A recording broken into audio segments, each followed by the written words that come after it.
Alright, hi everyone. Today I'm going to do a little bit different of a video. It's going to be a comparison of stickworm baits. Um, Everyone is probably familiar with stick baits and uses them. They're almost always a fish catcher. When the fishing gets tough, it's kind of my go-to to try and get something. I'm going to go through the four main brands and types that I use. There's hundreds, if not thousands, of different variations out there, but I usually stick to these four. Um, I'll give you kind of the details on them and some key features and highlights of each. I don't necessarily prefer one over the other, so it's more, what's your application, what are you trying to do, and what do you have confidence in. So it all fundamentally comes down to personal preference.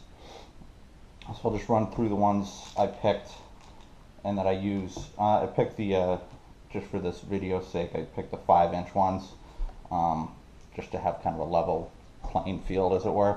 The first ones up are the Dingers. This is a pack of 12, but a pack of 8 and 5 inches comes for $3, so it's 38 cents per worm. Dinger has somewhere in the neighborhood about 40 different color variations, so quite a few. Pretty much anything you can think of, they probably have a color scheme that's close to it. Next up is the Bass Pro Shop Stik-o worm. These come in big packages. It's packages of 16 for $6, so they're about, on a per worm price, the same as the Dinger, about 38 cents. And they come in about 50 different colors, so a few more than the Dinger, but still more than you probably ever need. These are bright orange because I like them. Next up is the original. I don't know if it's technically the original, but it's synonymous with stick baits. It's the Yamamoto Senkos. These come in packages of 10 for somewhere in the neighborhood about $8.80, so they're about 88-90 cents a worm. Yeah, these are the big guns. It's like everyone calls facial tissue Kleenex. It's the same thing with Senkos. You hear people call any sort of stick bait a Senko just because it's that well known. And they come in a million different colors. I think it's 80 plus different colors you can get this in. So not only are they the Cadillac, but they're the Cadillac that comes in any variety you want. So that's why they're so famous. It's a well-deserved that they're so broadly known. And one that I think is a little less known, but still a really good bait, is this BioSpawn Exostick. I'll show you the details of it later, but it's a stick bait with a little different texture that makes it pretty unique. These come in packages of 8 for $6, so they're 75 cents a pop. Color variety, you don't have as many options. It's only about a dozen, but they're all the solid core colors that you'd be looking for. So I wouldn't call that necessarily a drawback, but you do have a little bit less of a variety. All right, so opening up here to show you these stick baits. First one's the Dinger. I really like these. You get a lot of good action out of them. They're fairly durable. They're not the most durable, but they do a good job. You can catch multiple fish with them. They're fairly light, so the sink rate's pretty low. So generally speaking, if the fish are looking up, they're not looking on the bottom to feed, I'm going to use these. The other thing I like, it might be hard to see, is there's a slot so that when you're either weightless Texas rigging or Texas rigging with a weight, you can kind of bury part of that hook, the shank of the hook, closer to the worm, so that you get more true action. You don't get like a wide gap or even a normal sized straight shank sticking out real far, interrupting the fall. So they're really good.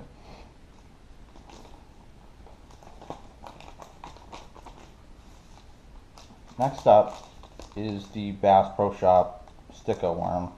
Now, believe it or not, Bass Pro Shop does a really good job at taking like an existing bait and making their own.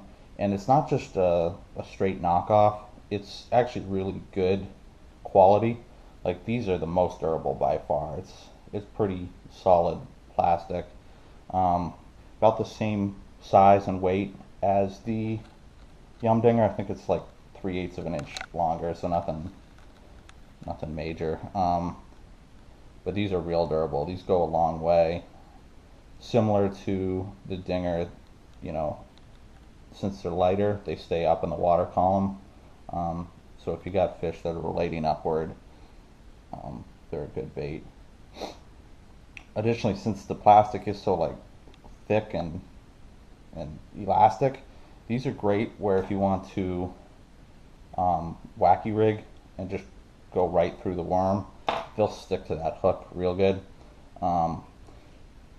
With the Yumdinger, since they're not quite as durable, you can do it, but you'll wear out the worm a lot quicker than if you wacky rig this. So this is usually my go-to when I'm gonna be wacky rigging.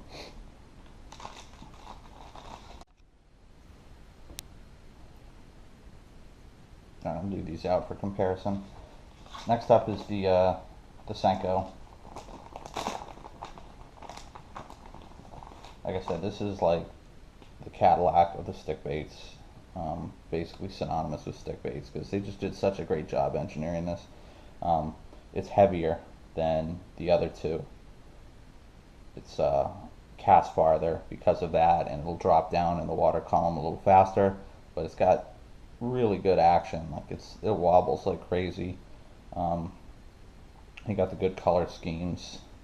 Just really, there's nothing negative about it. The one, maybe two drawbacks are they're the most expensive by quite a bit. They're twice the cost of either the Yumdinger or the Stik-o from Bass Pro. And the other thing is, rarely do these last more than one fish. The compromise of getting it a little heavier but also maintaining that great action is that they're not very durable. They tear really easily. Like I was saying with the Stik-o, you can just kind of stick the hook through it to wacky rig it. You do this, chances are pretty good after 2 or 3 casts that thing's going flying off a hook. I've even had it where I got a little hung up in weeds and it just tears it apart up here. So what you get in quality action in the water, you kind of sacrifice durability. So cost is a consideration for you. You may want to go with one of these cheaper alternatives, but if you want the best and you don't mind putting O-rings on to wacky rig or anything like that, Senkos are great. And the last one is this BioSpawn Exostick. So these have been out for a while, but I don't hear about as many folks using them.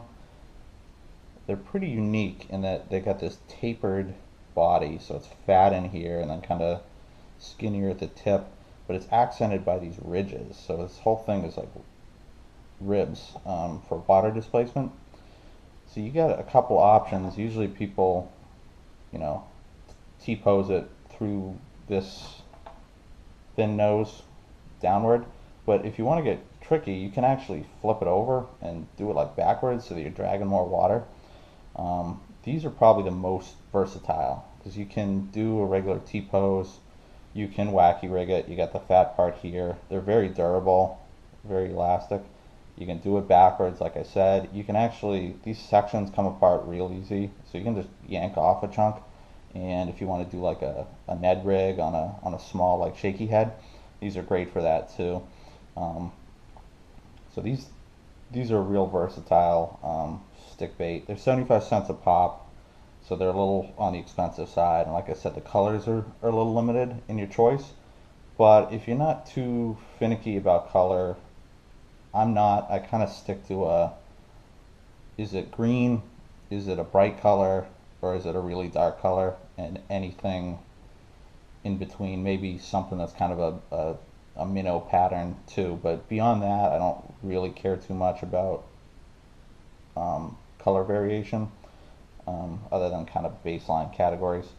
So anyway, that means like the lack of color variations of this don't really matter much to me. It's more if I use this when I'm trying to give the fish kind of a different look, because like I said, I don't think a lot of people use these, whereas a lot of people use these, and just the versatility you have with this lets you can really do whatever you can imagine with it.